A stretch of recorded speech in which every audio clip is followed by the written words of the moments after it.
lahat. Nangingitim na sa pasa ang hita at may mga sugat sa katawan ang graduating student na si Aldrin Leary Bravante nang isugod sa isang ospital sa Quezon City. Idiniklara siyang dead on arrival. Ang biktima, sumailalim daw sa initiation rites ng isang fraternity. Sa tindi ng pananakit, nahirapan daw huminga ang biktima hanggang sa mawalan ng malay. Ang pamilya ng biktima, walang kamalay-malay, nasasali pala sa frat si Aldrin. Ang iba pang detalye sa balitang yan, abangan. Narito iba pang malalaking balita sa Frontline. Border ng Egypt at Gaza, kung saan stranded ang may 70 Pilipino, inaasang bubuksan na, lalo't paubos na ang pagkain ng mga naiipit sa gera. Ilang lider ng militanteng grupong Hamas napatay sa airstrike ng Israel. US President Joe Biden, personal na bibisita sa Israel. Tigil pasada na nasa ikalawang araw na, posible pa raw i-extend. Pero ngayon pa lang, balik biyahe na ang ilang tsuper. 10 bilyong pisong pondong inilaan ng Department of Agriculture para sa pag-i-import ng fertilizer. Ikinabad trip ni Senator Cynthia Villar. Bobo ba tayo na tatalunin tayo ng lahat? Ha? O mahilig lang tayo mag-import? Kaya hindi natin na-develop yung ating sarili. 3 dayuhang sangkot umano sa pang-hold up, scammer din pala at namimeke ng pera. Kandidata ng Miss Grand Philippines 2023, 5 araw nang nawawala. 11 kumain ng spaghetti na bigay ng kanilang kapitbahay sa Davao City na food poison. At inanunsyo na ang 10 bigating pelikulang kalahok sa Metro Manila Film Festival.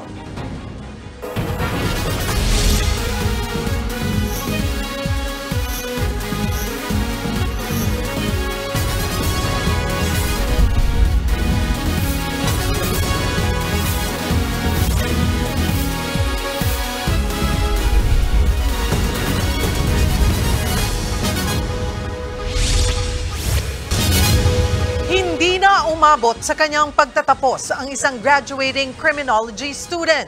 Dead on arrival siya sa ospital matapos sumailalim sa initiation ng isang fraternity sa Quezon City. Nasa frontline ng balitang yan si Hannibal Talete. Nangingitim sa pasana ang mga hita at binti at may mga sugat pa sa ibang bahagi ng katawan. Yan ang kalunos-lunos na sinapit ng graduating criminology student ng Philippine College of Criminology na si Aldrin Leary Bravante. Isinugod sa ospital si Aldrin matapos sumailalim sa initiation rites ng Tau Gamma Phi PCCR chapter sa Quezon City kahapon. Pero idineklara siyang dead on arrival.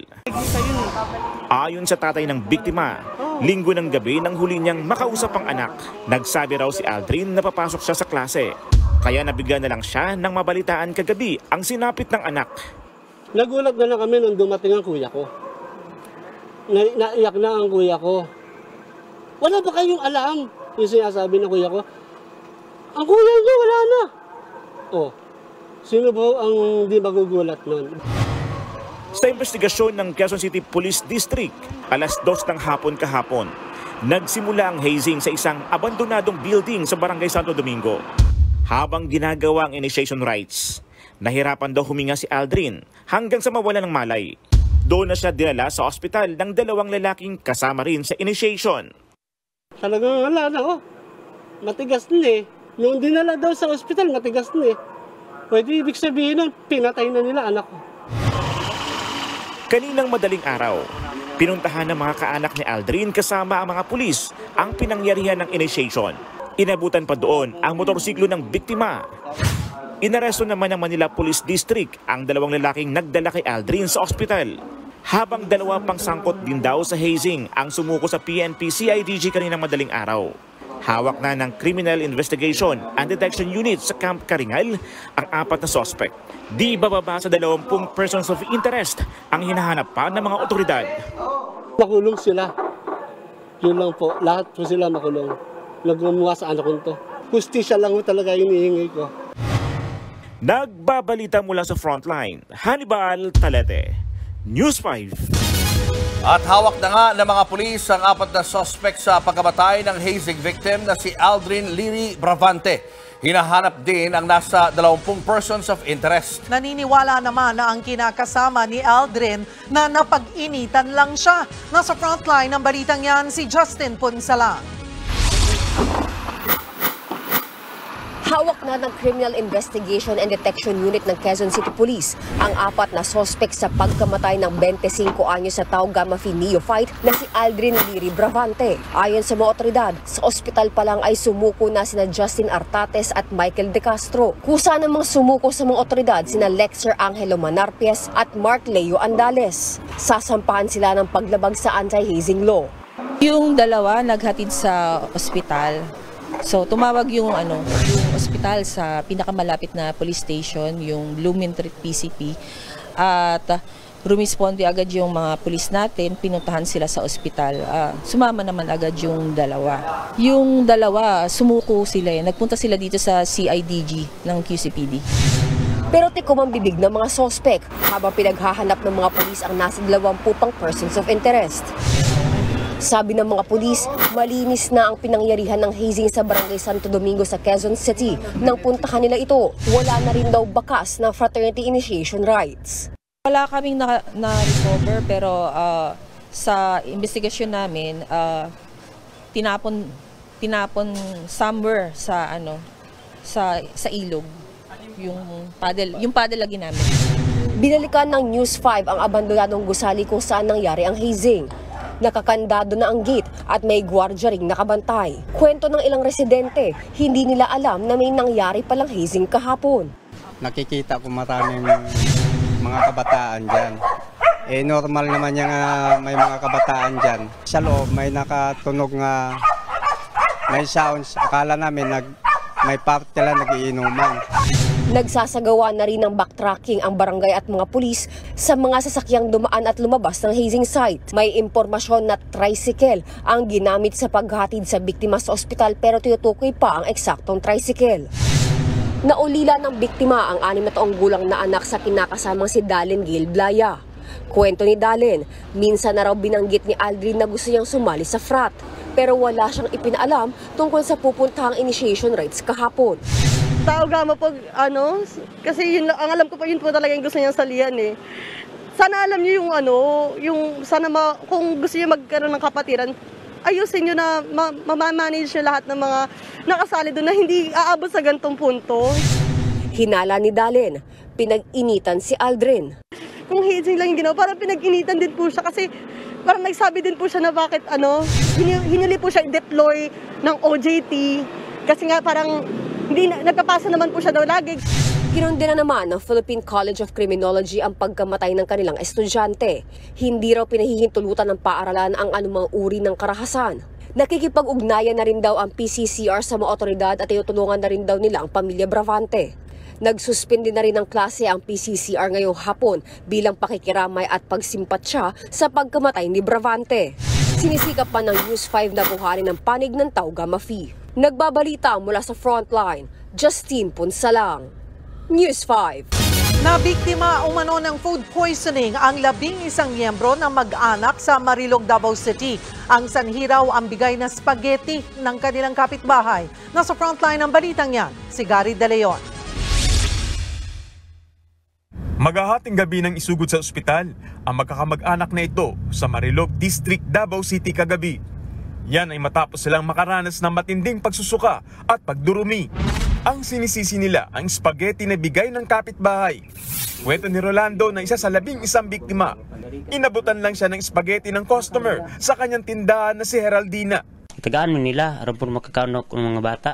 Binigyan nila ako para makakain din ng mga anak ko. Pagdating ko sa bahay, mga 6:00 ng gabi, kinain na nila. Umalis ako saglit. Pagbalik ko sa bahay, naabutan ko sila na nagsusuka na. 2 pa sa mga anak ko ang sumuka hanggang lahat na sila. Sunod ang pagmangko sa kong asawa, bata.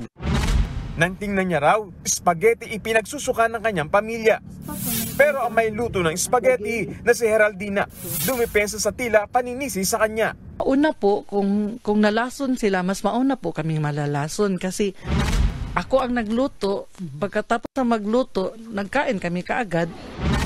Sa ngayon, nakalabas na ng ospital ang 8 minor de edad at 3 matanda na nadamay sa umano'y food poisoning. Sinusuri naman ang sample ng kinain nilang spaghetti. Tinitest din pati ang ininom nilang tubig para matukoy ang sanhi ng kanilang pagkalason. Ang posibleng nag-cause doon is ang spaghetti na unknown pa kung kailan siya na-prepare.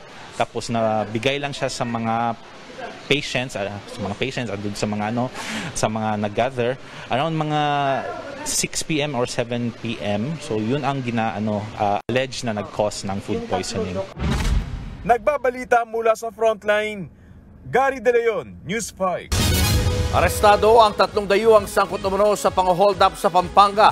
Natuklasan ding sangkot ang grupo sa pamimeke ng pera. Nasa frontline na balitang yan si Gio Robles. Nanlaban at nagtangkapang tumakas ang isang Nigerian at 2 Cameroonian na ito nang maaresto sa Mabalacat, Pampanga kagabi. Ayon sa NBI, Anti-Organized and Transnational Crime Division, inirereklamo ng pang-hold up ang 3 dayuhan. Kinilalang mga sospek na sina Muslim Husem, Emmanuel Ozegbu at Francis Achi. Ayon sa NBI, lumapit sa kanila ang biktima ng mga dayuhan. Kinontak daw siya ng isang dating kasama sa grupo para ilaglag ang kanyang mga kasama matapos siyang maunsihan. Itong isa sa nang hold up sa kanya, biglang kinontak siya at ang sinabi ay tutulong daw siya para ma-identify yung ibang nang hold up sa kanya kasi hindi daw siya nabigyan ng share niya. Sa surveillance naman ng NBI na diskubring sangkot pa sa iba pang modus ang grupo gaya ng black money scam o pamamigay ng pera. Umabot raw sa halos ₱250,000 ang hinihingi ng mga sospek sa biktima pambili ng kemikal na gagamitin sa paggawa ng peking pera. Para mabalik daw yung $90,000 na na-hold up sa kanya, mayroon daw siyang parang special paper na pag nilagyan ng powder, magiging US dollars ito. Napag-alaman naman ng NBI na kalalaya lang noong nakaraang linggo ni Husem dahil din sa kasong pamimeki ng pera. Allegedly nahuli na daw. So i-check natin ito kasi kung baka naman hindi lang isang beses din ito nahuli, baka maraming beses pa. I-check natin yung record niya. Todo tanggi naman si Husem sa krimen. Like I don't have anything, no evidence. I have my food, I'm going home. I'm innocent. Nasabat sa mga sospek ang ID na may iba-ibang pangalan. Nahulihan din sila ng mga peking pera na aabot sa $864 o katumbas ng higit 49,000 pesos. Paulit-ulit lang yung serial numbers eh. So doon pa lang alam mong counterfeit, wala namang pare-pareho na serial number ang banknote. Inihahanda na ng NBI ang mga isasampang kaso laban sa 3 sospek bago sila i-turn over sa Bureau of Immigration para sa deportation. Nagbabalita mula sa Frontline, Gio Robles, News 5. Aabot sa 4,000 piso ang halaga ng shabu na nasabat sa kakandidatong kapitan sa Mountain Province. Kinumpiska ng mga operatiba ng Philippine Drug Enforcement Agency ang 6 na gramo ng shabu at isang bote ng liquid meth sa bahay ng suspect na si Alex Balteo. Bukod sa droga at iba pang drug paraphernalia, may nakuha ring baril. Mahaharap ang suspect sa paglabag sa Comprehensive Dangerous Drugs Act of 2002. Samantala na-diskubre sa Kibungan, Benguet ang 6 na taniman ng marijuana. Sinira ng PIDEA ang mga pananim na aabot sa mahigit 2.6 million pesos. Wala pang nahuhuling salarin.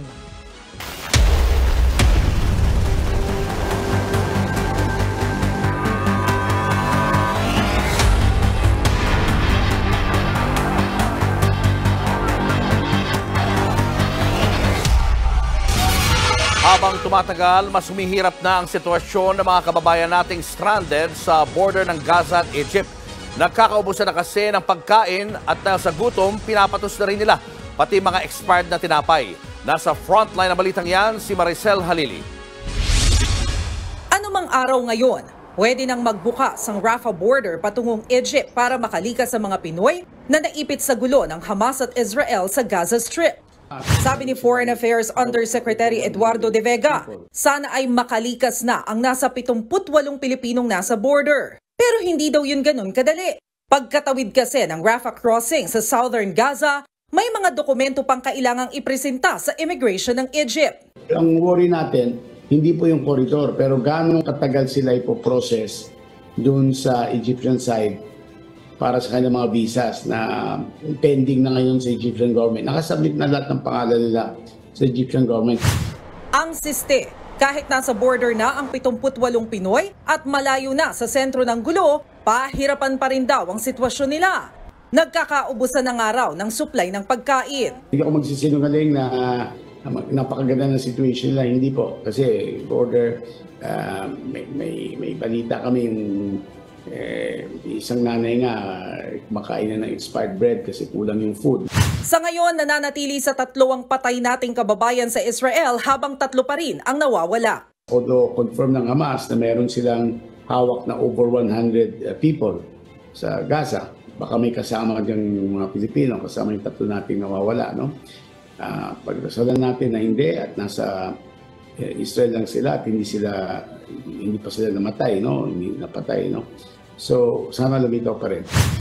Umaasa naman ang DFA na may uwi na sa Pilipinas ang labi ng mga nasawi bago matapos ang buwan. Kasabay nito, inaasahan bukas ang pagdating sa bansa ng unang batch ng Pinoy na nagpa-repatriate mula sa Israel. Pero karamihan daw sa 17 ito ay umuwi hindi dahil sa gulo sa Israel kundi dahil nawalan sila ng trabaho. Magbibigay naman ng financial assistance ang gobyerno para sa mga OFW na apektado ng gulo sa Israel. Nagbabalita mula sa Frontline, Maricel Halili, News 5.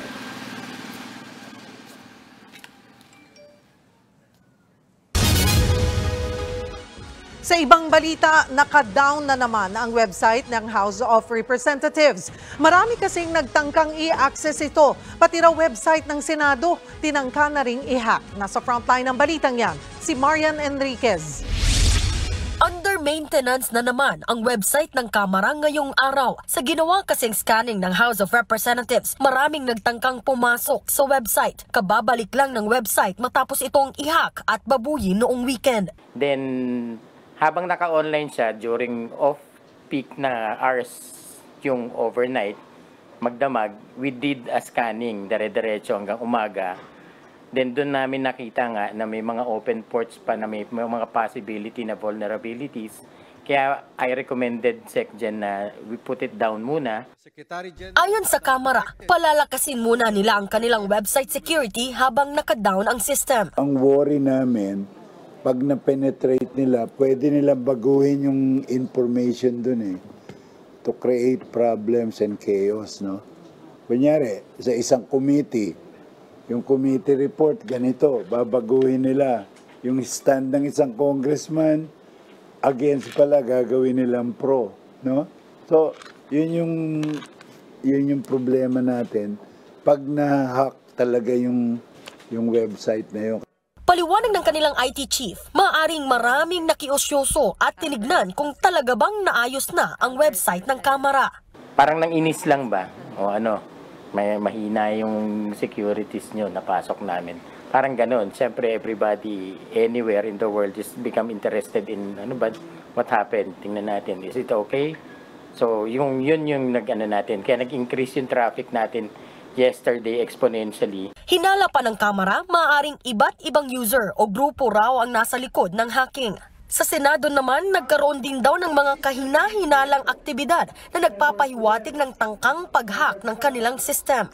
It's essentially just them trying to vandalize or putting graffiti in the homepage or the denial of service by brute force, meaning they'll force us to go offline.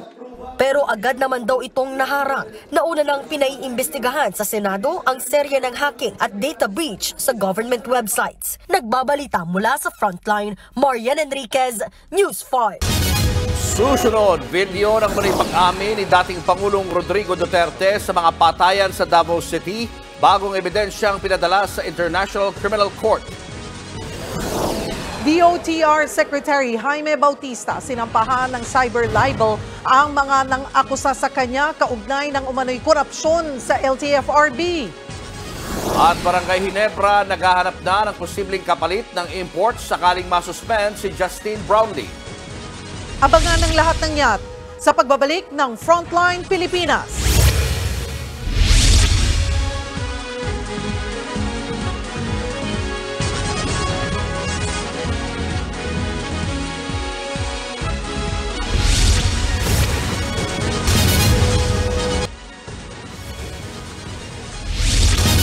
Balak raw sampahan ang reklamo ni Congresswoman Franz Castro si dating Pangulong Rodrigo Duterte dahil sa pagkabanta raw sa kanyang buhay. Pumalag din ang Kamara sa mga patutsyada ng dating Pangulo. Nasa frontline na balitang yan si Marian Enriquez. Dapat na raw itigil ni dating Pangulong Rodrigo Duterte ang mga paninira at pagbabanta niya sa buong Kamara at sa mga mambabatas. Ito ang nagkakaisang pahayag ng political party leaders matapos ang mga akusasyon ng dating presidente sa panayam sa SMNI. Sinabi kasi ni Duterte na ang Kamara ang pinakabulok na institusyon sa bansa. Sa joint statement ng Lakas CMD, PDP Laban, Nationalist People's Coalition, Nationalista Party, National Unity Party at Partyless Coalition Foundation, sa pag-ungkat din ni Duterte sa pork barrel, nanindigan din silang unconstitutional ito at nirerespeto raw nila ang desisyon ng Korte Suprema. Sa halip daw na maglabas ng mga aligasyon, hamon nila kay Duterte magsampa ng kaso kung may hawak siyang ebidensya. Sinigundahan naman yan ng House Secretary General. We have to say something, no? Hindi pwedeng laitin yung buong Kongreso, yung House of Representatives, no? Kasi siningle out tapos bringing up pa yung pork barrel, which is non-existence na ngayon. Pinalagan din ng Kamara ang akusasyon ng dating Pangulo na may confidential at intelligence funds ang Kamara. Pagdidiin ng Kamara, wala silang confidential funds, kundi extraordinary expenses lang ang meron sila. Transparent at ino-audit daw ito ng Commission on Audit. Lahat ng expenses ng congressman, tapos divided equally yun. Kunyari, 1.6 billion, tigpa 5 million yung mga congressman. Yan, pinapasok lahat yan, yung pangtulong nila sa constituents, hospitalization, mga victims of calamities, no? Pati yung operation ng opisina kasama ron. Panawagan din ng Kamara, itigil ni Duterte ang anumang pagbabanta sa sinumang miyembro ng institusyon. Sa parehong panayam kasi, nagbanta ang Pangulo sa mga komunista at kay ACT Teachers Partylist Representative Franz Castro. Pero naka-private na ang video ng panayam nito sa social media. Magsasampa raw ng reklamong grave threat si Castro laban kay Duterte. May word kasi na patayin. Kaya yun yung worrisome at nakakatakot. Kasi alam naman natin si dating President Duterte, marant yan, nag-red tagging, nagbibilify, pero kakaiba ito ngayon, very extreme. And to think na hindi na siya presidente, baka nalimutan niya, wala na siyang immunity from suit. Bukas naman daw ang Kamara na bigyan ng security details si Castro kung kailangan. Sa gitna nito, ipinagtanggol ni Senador Bato de la Rosa si Duterte. Kilala mo niya si President Duterte, mahilig yan sa figure of speech, di ba? Pumatay. Anong pinatay niya? Is it the person itself? Or the cause? Or the instrumentalities? Ano yung pinatay niya doon na sabi niyang pinatay? Nagbabalita mula sa Frontline, Marian Enriquez, News 5. Wala na raw dahilan para ma-delay pa ang investigasyon ng ICC tungkol sa mga patayan sa bansa, partikular sa war on drugs. Ayon kay dating Senador Antonio Trillanes, may panibagong ebidensya silang isinumite sa ICC. Nasa frontline ng balitang yan, si Elaine Fulgencio. Pagka dumating na sa punto na hindi kaya, open and shut case. Ganyan inilarawan ni dating Senator Antonio Trillanes IV ang pananagutan ni dating Pangulong Rodrigo Duterte sa madugong war on drugs ng kanyang administrasyon. Lalo pat mismong ang dating Pangulo na rin ang umaming sangkot siya sa mga patayan noon pa mang alkalde pa lang siya ng Davao City. Sa panayam sa SMNI noong October 10, sinabi ni Duterte na ginamit niyang intelligence funds nung alkalde pa siya para pondohan ang mga extrajudicial killings sa lungsod. Inalis ang naturang interview sa YouTube channel ng SMNI noong October 12. Kaya ayon kay Trillanes, kailangan ng International Criminal Court para mabigyang hustisya ang mga biktima. Kailangan ng ICC para ipursu yung investigasyon at para mapanagot yung mga nasa likod nitong mga EJ case na nagdulot ng libo-libong pagpatay sa ating mga kababayan.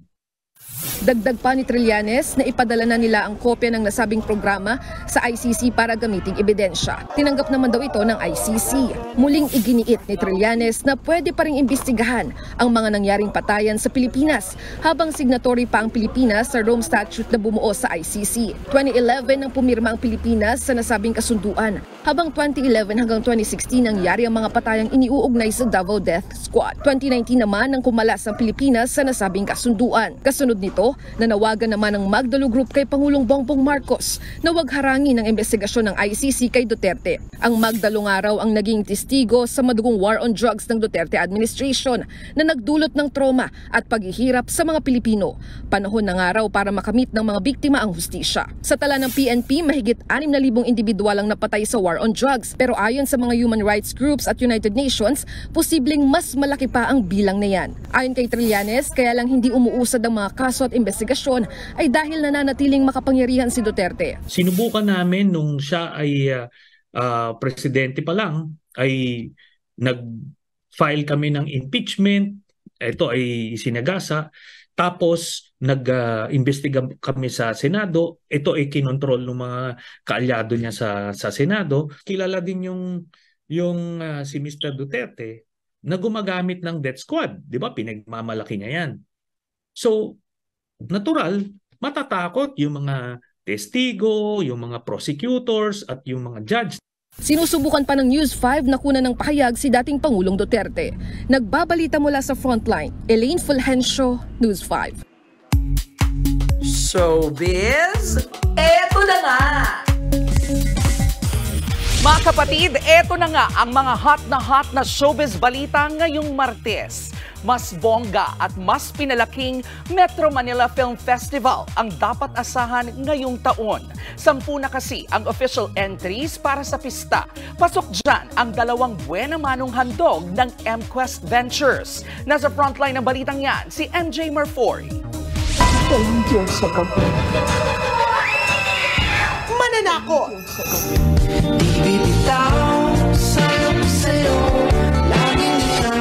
Magpapakilig.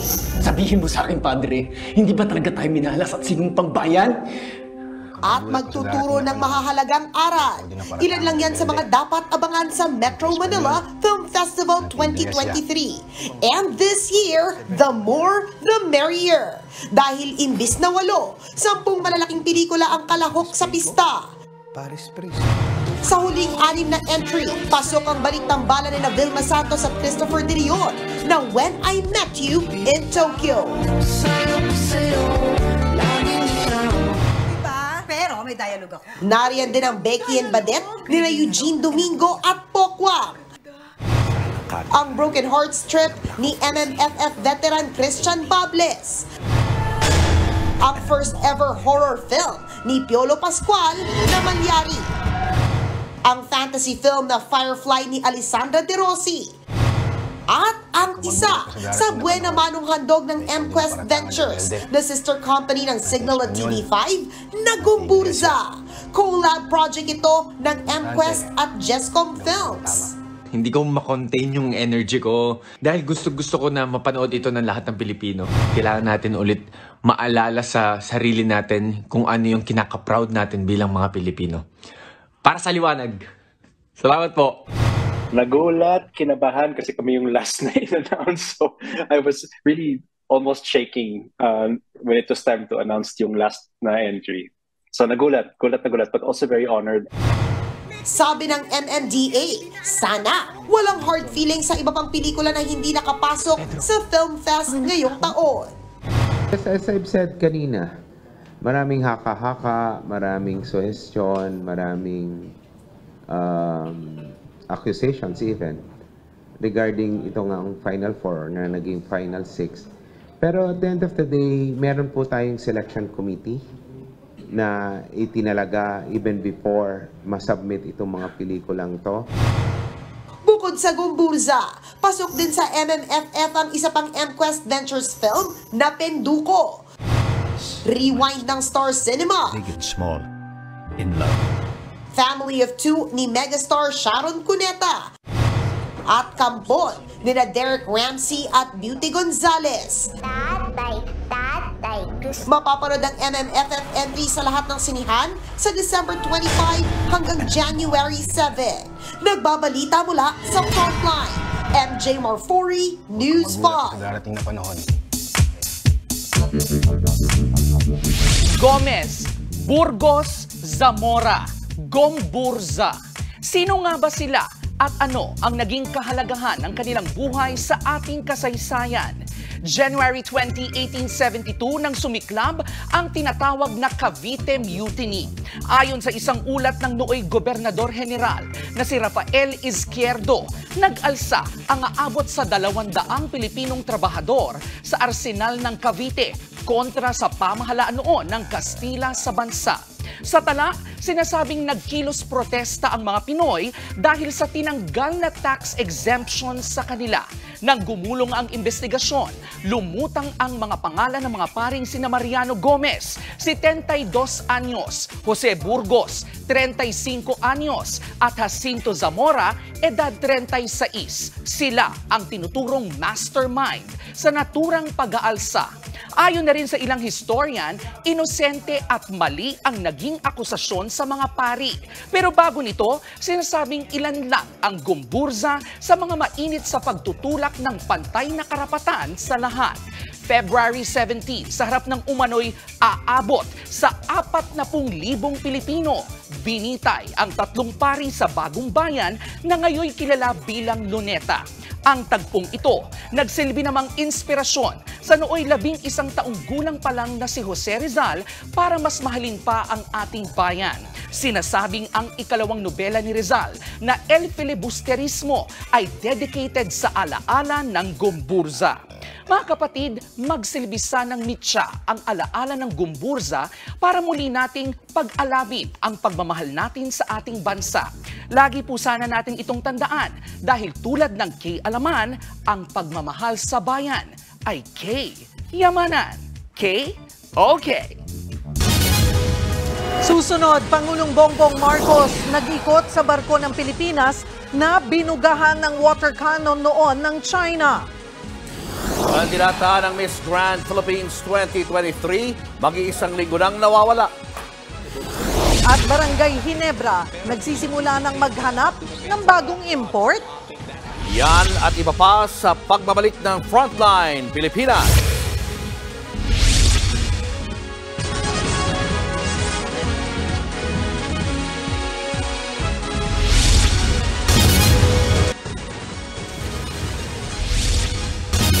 Muling iginiit ng China na sa kanila ang Pag-asa Island na bahagi ng West Philippine Sea. Sa isang press conference, sinabi ni Foreign Ministry spokesperson Mao Ning na iligal ang ginagawang pag-okupa ng Pilipinas sa naturang isla. Paglabag daw ito sa kanilang soberanya. Ang pahayag na yan, inilabas ilang araw lang matapos batikusin ng AFP ang China Coast Guard. Ito'y matapos buntutan at subukang harangin ang BRP Benguet nitong nakaraang linggo. Nauna nang sinabi ng AFP na irresponsable at mapanganib ang panghaharas ng China Coast Guard. Kasabay na ika-122 anibersaryo ng Philippine Coast Guard, inikot ni Pangulong Bongbong Marcos ang barkong binomba ng tubig ng China kamakailan. May ipinangako rin ang Pangulo sa PCG. Nasa frontline ng balitang yan si Gio Robles. Naging sentro sa pagdiriwang ng ika-122 anibersaryo ng Philippine Coast Guard ang mga hamon na kinakaharap ng PCG sa pagbabantay sa West Philippine Sea. Sa pagdalo ni Pangulong Bongbong Marcos sa okasyon, binigyang diin niya ang halaga ng tungkulin ng PCG mula sa maritime security at pagsiguro sa karapatan ng ating mga mangingisda. The Philippine Coast Guard remains steadfast in assuming a pivotal role in our continued promotion and protection of our country's sovereignty, sovereign rights and jurisdiction, and in being at the forefront of our efforts to ensure that our fishers and their fishing rights are respected and recognized. Pero hindi raw ito magiging madali kung walang suporta sa gobyerno. Kaya muling iginiit ng Pangulo ang pangako nito sa PCG. That this administration firmly stands with you in your plans and efforts to improve, expand, and modernize the capabilities and services so that you may better contribute to the security and welfare of our people. Nagtour ang Pangulo sa BRP Malabrigo na nakadaong sa PCG headquarters sa Maynila. Ito ang barkong binomba ng tubig ng Chinese Coast Guard nitong Agosto sa resupply mission sa Ayungin Shoal. Makikita naman natin na nag-i-increase ang ating capability para makapag-defend sa sovereign maritime territory ng Pilipinas. So we are continuing with the upgrading of the equipment and the training and the capabilities of all our people. Inilatag naman ni outgoing PCG Commandant Admiral Artemio Abu sa Pangulo ang pagpapaigting sa operasyon ng PCG gaya ng pagtanggal sa floating barrier na inalagay ng China sa Bajo de Masinloc o Scarborough Shoal. Despite the great danger of operating in the West Philippine Sea, we continue to fulfill our mission of ensuring our country will not let go even a square inch of its territory to any foreign power. Sa Huwebes nakatakdang magretiro si Abu. Wala pang formal na anunsyo kung sino ang papalit sa kanya. Nagbabalita mula sa Frontline, Gio Robles, News 5.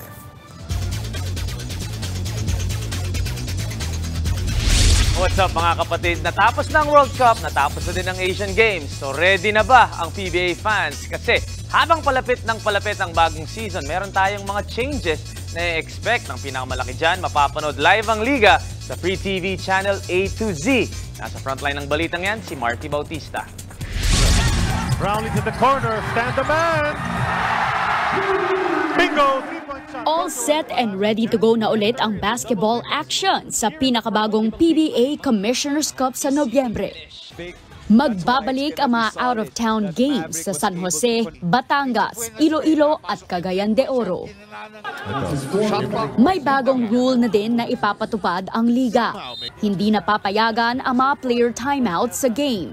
Ibig sabihin, ang head coach lang ng mga kuponan ang pwedeng tumawag ng timeout habang naglalaro. Kasi nag-i-evolve ang basketball. So tinitingnan natin kung ano makakabuti sa liga o makakabuti, nakikita natin ng NBA, ganun din naman eh. Pati FIBA, nagbabago-bago, ganun din tayo. Hindi ko naman sinasabing eto na to, for this season, eto na to. Pero for next season, pwede natin palitan, pwede natin tanggalin yung hindi maganda para sa liga. So nag-i-evolve din tayo. Inanunsyo din ni TV5 President and CEO Guido Zaballero na live na mapapanood ang PBA Games sa free-to-air channel na A to Z. Bahagi raw ito ng commitment ng TV5 at PBA na maihatid pa sa mas maraming audience sa mga laban ng PBA. We believe the PBA really needs a dedicated home.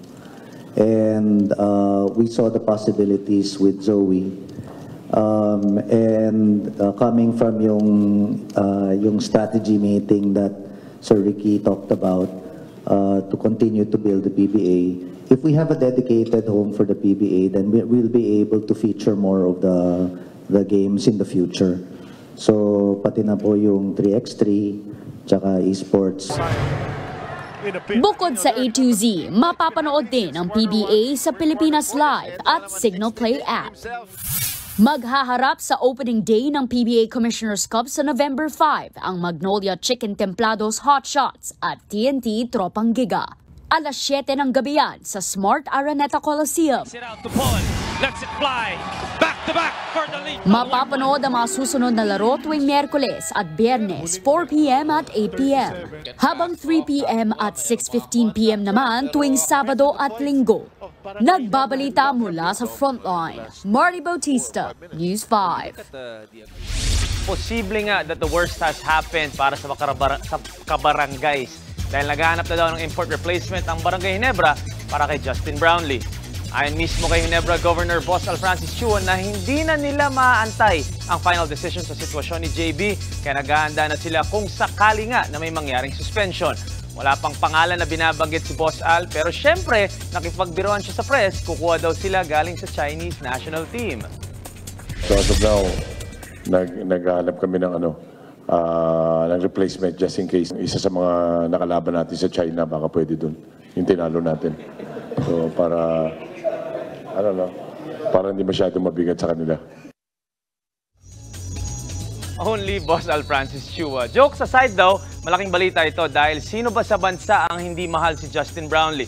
Kabarangay ka man o hindi, Pinoy ka. Kaya siguradong apektado ka din kung sakali. Fingers crossed muna tayo mga kapatid. Huwag kayong alis. Sports pa tayo mamaya. Susunod, kandidata ng Miss Grand Philippines 2023, 5 araw nang nawawala. At ilang leader ng Hamas napatay sa airstrike ng Israeli forces. Tutok lang mga kapatid, magbabalik pa ang Frontline Pilipinas.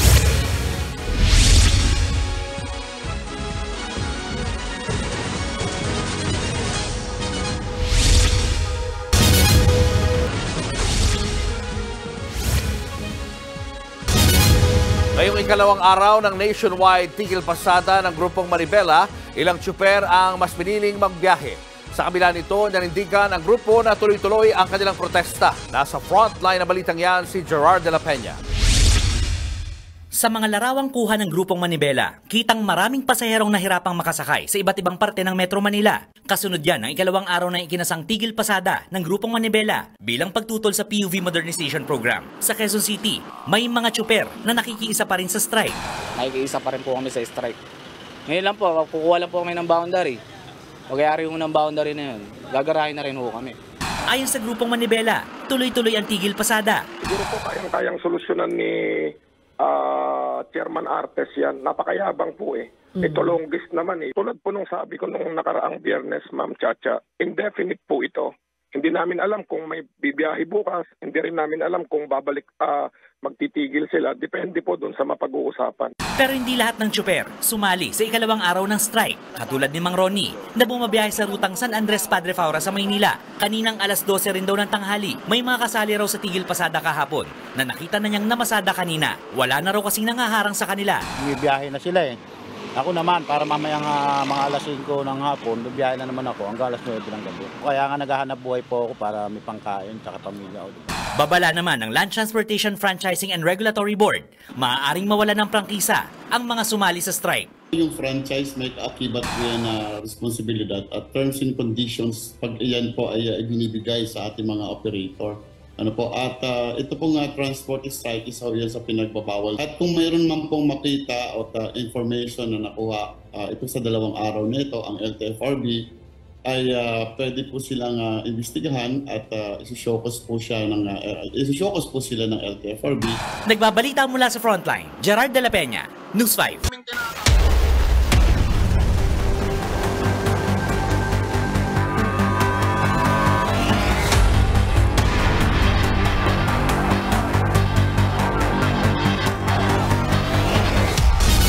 Personal na bibisita ng Israel bukas si US President Joe Biden. Sa gitna yan ng patuloy na pag-atake sa Gaza City. Nasa frontline ng balitang yan si Brian Basa. Mula sa himpapawid, pinasabog ng Israel Defense Forces o IDF ang gusali niyan sa Gaza City. Napatay nila ang isa sa mga leader ng Palestinian militant group na Hamas. Hanggang ngayon, bugbog sa airstrike ang lungsod. Bantay sarado rin ng Israelis ang kanilang border at tinatarget ang mga Hamas fighter na magtatangkang pumasok. Ayon sa IDF, napatunayan ng United Nations na ninanakaw ng Hamas ang supply ng langis at medical equipment sa Gaza City na tatagal sana ng 6 na araw. Ginagamit din daw ng grupo ang mga hostage nila bilang human shield sa gera.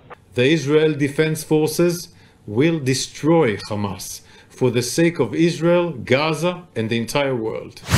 Sa videong ito naman, makikita ang tindi ng pagsabog sa isa pang gusali na pinagkukutaan ng isa pang group na Hezbollah sa Lebanon. Ayon sa Iran, inakusahang nag-udyok sa Hamas na umatake. Dapat sisihin sa gera ang pakikialam ng Amerika. Dito namang mga nakaraang araw, isa-isang pinuntahan ni US Secretary of State Antony Blinken ang mga Arab leader para hikayating huwag makigera at tumulong para matundukan ang gulo. Habang si US President Joe Biden naman pupunta raw sa Israel bukas. President Biden will visit Israel. He's coming here at a critical moment for Israel, for the region, and for the world. Kakausapin ni Biden si Israeli Prime Minister Benjamin Netanyahu. Nagbabalita mula sa Frontline, Brian Basa, News 5. Susunod, sinibak na pulis sa viral video ng pagpapatigil ng trapiko para sa VIP sa Quezon City, ibinalik sa serbisyo. Kandidata ng Miss Grand Philippines 2023 na 5 araw nang hinahanap, nasaan na kaya? At Taylor Swift spotted na extra sweet sa kanyang rumored boyfriend na si Travis Kelce.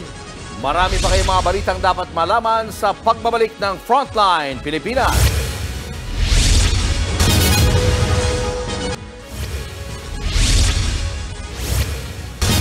Sinabon ni Senator Cynthia Villar ang mga opisyal ng Department of Agriculture.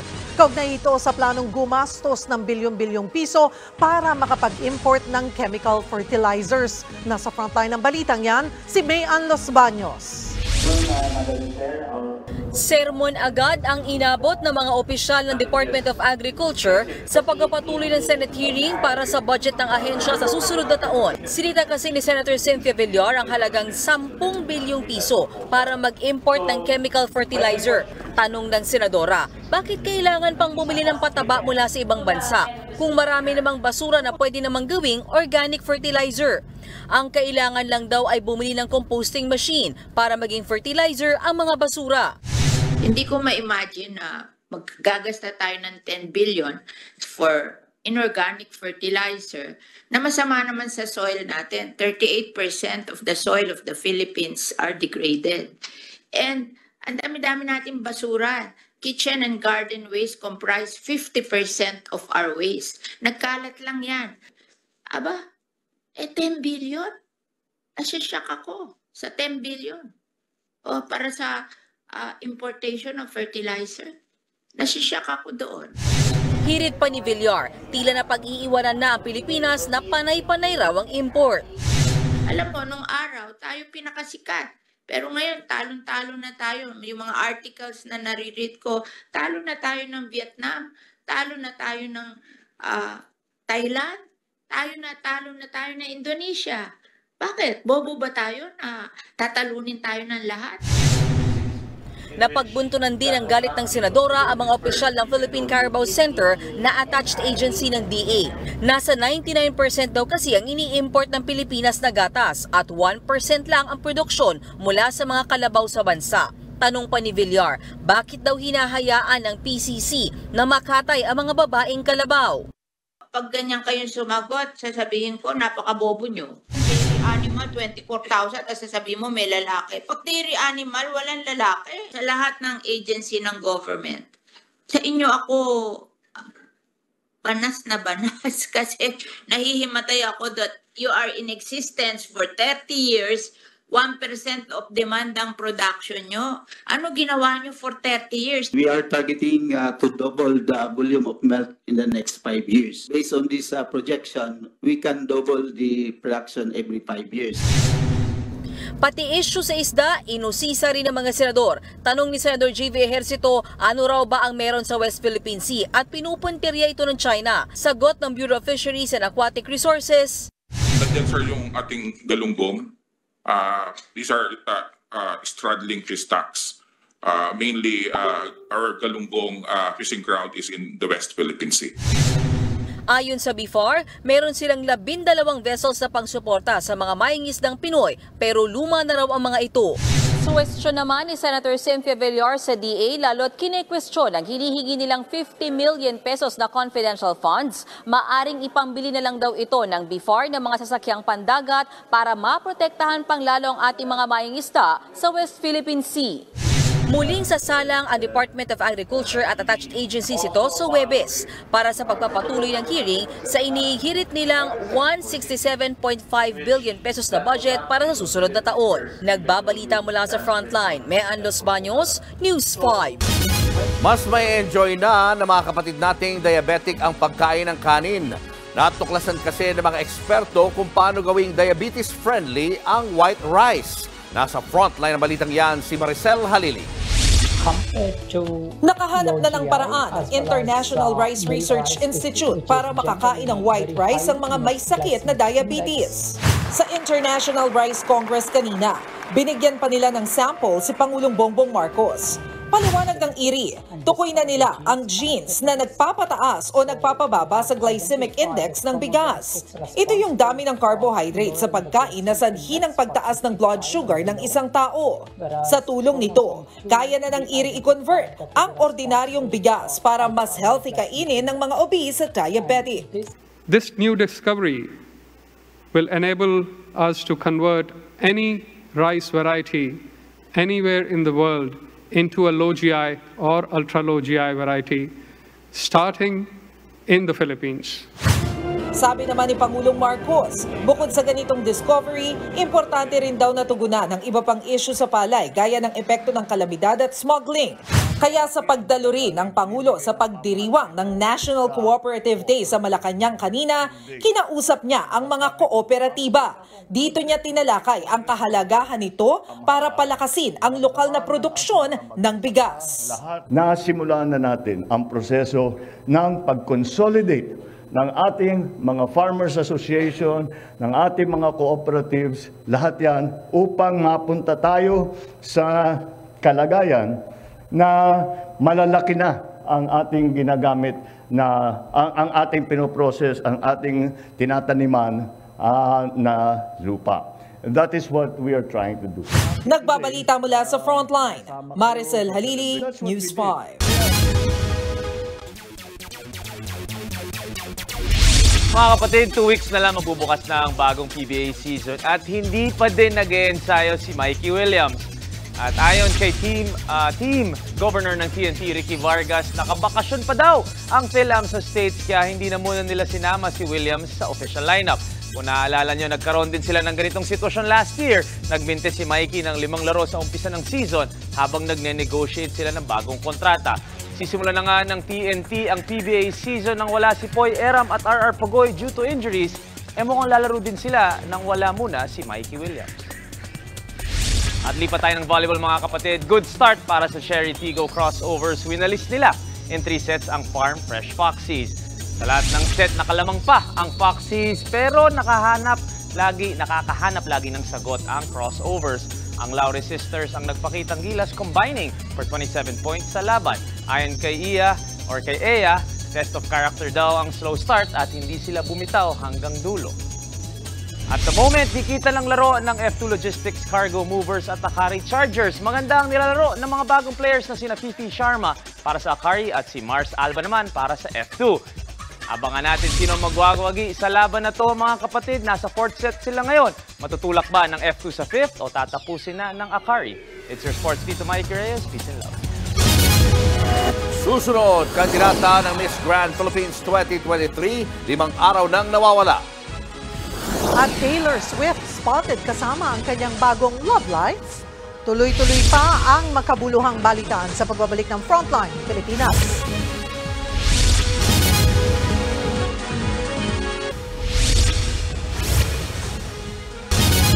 Limang araw nang nawawala ang isang kandidata ng Miss Grand Philippines sa Batangas. Ang huling paalam niya, papasok lang daw siya sa trabaho. Nasa frontline ng balitang yan si Gary De Leon.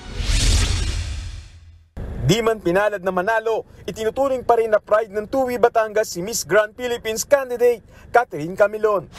Pero ang dating beauty queen, pinaghahanap ngayon matapos maglawong parang bula. October 12 nang huling makita ng kanyang pamilya si Catherine. Ayon sa mga pulis, Biyernes na magpaalam si Catherine sa kanyang pamilya na papasok lang sa trabaho sa Batangas. Noong pong October 12 at around 6 o'clock in the afternoon, nagpaalam po siya sa kanyang pamilya na accordingly pupunta po siya sa Radyo Balisong dito po sa Batangas City. Bago dumiretso sa trabaho, nagpunta pa ng mall si Catherine. Sunod siyang pumarada sa isang gasolinahan sa Bawan. Kaya lang po, nung huling update niya sa pamilya, nung mga alas 8 ng gabi, nandun po siya sa Centro Mall sa bayan ng Lemery. At may binili po doon. Tapos po, after po ng mga almost an hour, nandun naman po siya sa bayan ng Bawan sa Petron Gasoline Station dahil meron po siyang tatagpo na nakakilala. After po noon ay hindi na po siya nag-reply sa text, hindi na rin po matawagan. Yun nga lang walang CCTV sa huling lugar na pinuntahan ni Catherine. Tuloy ang backtracking ng mga pulis sa mga pinuntahan ng beauty queen. tumanggi na magbigay ng pahayag sa News 5 ang ina ni Catherine. Pero sa post nito sa social media, nakiusap siya sa anak na umuwi na. Ayon naman sa PNP, hindi pa nila maikukonsidera na pagdukot ang kaso ng beauty queen. Nagbabalita mula sa Frontline, Gary De Leon, News 5. Balik serbisyo ang nasibak na pulis na sangkot sa viral video ng pagsasara ng Commonwealth Avenue dahil sa daraang VIP. Sa inilabas na statement ni Quezon City Mayor Joy Belmonte, tinawag niyang kawalan ng katarungan ang pagtanggal kay Executive Master Sergeant Verdo Pantoliano. Git niya, ginagawa lamang ng pulis ang kanyang trabaho. Nagpasalamat naman si Belmonte sa Quezon City Police District matapos ibalik si Pantoliano. Unang kumalat na si Vice President Sara Duterte ang dadaan pero pinabulaanan na ito ng QCPD at ng OVP. Showbiz, eto na nga! Mga kapatid, eto na nga. Usap-usapan ngayon ang pagiging sweet ni Taylor Swift sa kanyang rumored boyfriend na si American football star Travis Kelce. Sa ilang online reports, spotted sina Taylor at Travis na holding hands sa isang after party sa New York. Sa ilang kumakalat pang larawan, kita ring inaalalayan ni Travis si Taylor na makababa sa sasakyan. Full support naman sa bagong love life ni Taylor ang kaibigan niyang si Katy Perry. Sinasabing nagsimulang magkamabutihan ang dalawa noong nakaraang buwan lang. Ilang beses pang namataan si Taylor na nanood ng ilang laban ni Travis sa NFL. At yan ang mga hot na K-alaman at showbiz balita ngayong Martes. Kita-kits bukas. Ako po si Kalad Karen. Unti-unti nang bumabangon ang bayan ng Pola sa Oriental Mindoro matapos maperwisyo ng oil spill. Ang kanilang pagbabalik sigla idinaan sa mga makukulay na Christmas display. Nasa frontline ng balitang yan si Laila Pangilinan.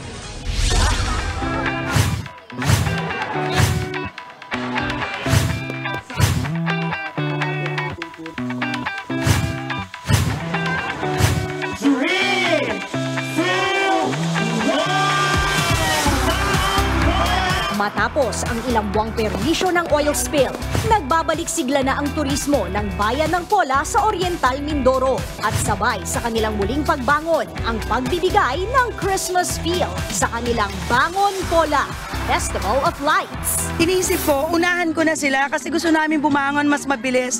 So ibig sabihin, yung mga taga-ibang bayan maunang pupunta sa amin bago pumunta sa ibang bayan dahil kami yung nauna. Ang pinakaagaw pansin, ang pinakamalaking Christmas tree sa kanilang lalawigan na may taas na hanggang 60 talampakan. Ang munisipyo, pinalamutian ng mga dekorasyong gawa sa iba't ibang recyclable materials. Ang tema, Underwater Christmas. May higanting hipon, starfish, seahorse, mga jellyfish, balyena, at mga sirena at syokoy. Siguro sa pagtutulungan ng mga taga rito po sa Pola na maibangon yung lugar namin sa kabila po nung oil spill na nangyari sa amin. Sa ganda ng mga Christmas light at iba pang palamuti, ang bawat atraksyon, perfect pang IG at pang Reels. Napakaganda po talagang dinarayo ng maraming tao at yun po napakaganda ng mga pailaw. Malalayong lugar po kami, mayroong 2 oras, 3 oras na binahin na namin itong Pola para lang po mapuntahan kung gaano o kung anong mayroong ganda dito ngayon. Bukod sa Festival of Lights, pwede na ring lumangoy sa mga beach sa Pola. Kahit wala kaming masyadong maayos sa resort din, pagtsagaan nyo naman na. Kasi wala pa kaming magandang resort, wala kaming magandang motel, pero tulungan nyo kaming bumangon. Nagbabalita mula sa Frontline, Laila Pangilinan, News 5. Wow, ayan. Ay, dayo na tayo sa Pola. Nakapango na sila, no? Oo, sa mga nakakatuwa. pagsubok sa buhay. At sana, ngayong darating na Pasko, isa yan sa mga pupuntahan ng mga kapatid natin. Kaya nga tayo sa frontline, nakita nyo naman, may Christmas deco na tayo. Ito na nga. Palapit na ng palapit. Ha? Ganda-ganda. Tayong regalo. 69 days na lang. Alam nyo ba yun? Mga kapatid, 69 Uy, 69. days. Days na lang. Pasko na. Lapit na. Paano? Bakit ito? Isa pa. One more. Alam natis, mga ninong, mga ninang, at yan ang mga balita mula sa frontline ng Pilipinas sa araw na ito. Mga balita at impormasyong para sa mga may alam at may pakialam. Kami ang inyong mga kasangga sa pagbalita, kasama sina Jumping Kaladkared at Tito Mikey Reyes. Ako po si Julius Babaw. Ako naman po si Cheryl Cosib. Magandang gabi, Pilipinas!